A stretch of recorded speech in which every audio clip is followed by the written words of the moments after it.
সচিবালয়ের আগুন নেভাতে দেরি হওয়ার কারণ কি ছিল, সেখানে কি ঘটেছিল, কেন এত দেরি হয়েছে, তাহলে আসুন দেখি বিস্তারিত।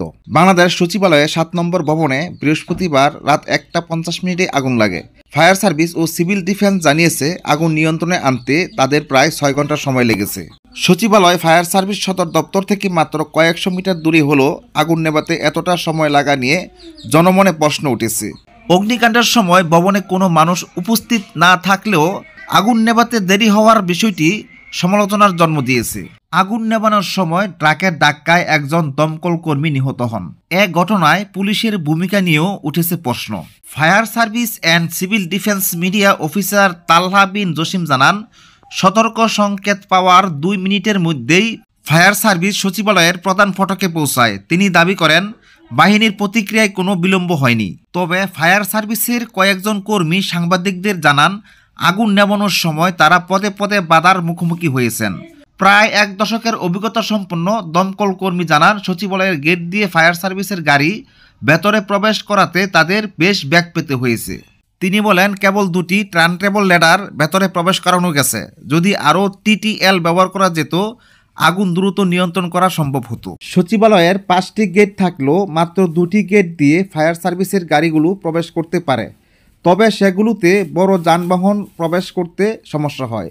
এক পর্যায়ে 4 নম্বর গেট দিয়ে প্রবেশের চেষ্টা করার সময় ফায়ার সার্ভিসের একটি গাড়ি ভেঙে গেছে বলে জানিয়েছেন দমকল কর্মীরা। আগুন নেভানোর পর সচিবালয়ের ভেতর থেকে গাড়িগুলো সরানো কষ্টসাধ্য হয়ে দাঁড়ায়। এর সময়ও দেয়ালের কিছু অংশ ক্ষতিগ্রস্ত হয়। ফায়ার সার্ভিসের নাম প্রকাশের অনিচ্ছুক এক কর্মকর্তা বলেন, এর আগে বিভিন্ন সময় সচিবালয়ে ঢোকার ফটক সম্প্রসারণ করার কথা বলা হয়েছিল, কিন্তু কেউ কথা শুনেনি।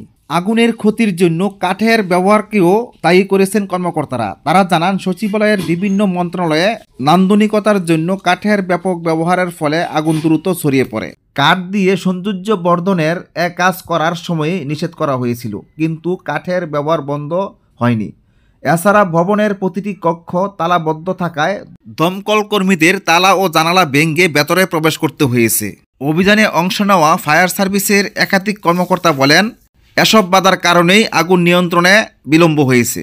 সচিবালয়ের ভেতরে ফায়ার সার্ভিসের গাড়ি প্রবেশের সমস্যা নিয়ে কথা বলার সময় গণপূর্ত সচিব হামিদুর রহমান খান জানিয়েছেন, সচিবালয়ের 6 নম্বর ভবনের সামনে চলন্ত করিডোরটি ভেঙে ফেলা হবে। ট্রাকের আঘাতে নিহত দমকল কর্মী নয়নের জানাজায় স্বরাষ্ট্র বিষয়ক উপদেষ্টা লেফটেন্যান্ট জেনারেল অবসরপ্রাপ্ত মোহাম্মদ জাহাঙ্গীর আলম চৌধুরী বলেন, এ ঘটনায় দায়ীদের বিচার করা হবে। আমার একজন কর্মী মারা গেল, এ ব্যর্থতা আমার। এ ঘটনার বিচার অবশ্যই হবে। তিনি জানান, দুর্ঘটনার জন্য দায়ী ট্রাক চালককে ইতিমধ্যে গ্রেপ্তার করা হয়েছে এবং তার বিরুদ্ধে আইনি ব্যবস্থা নেওয়া হবে।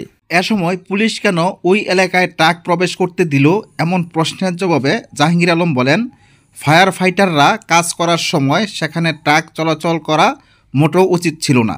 তারপরও চলছে।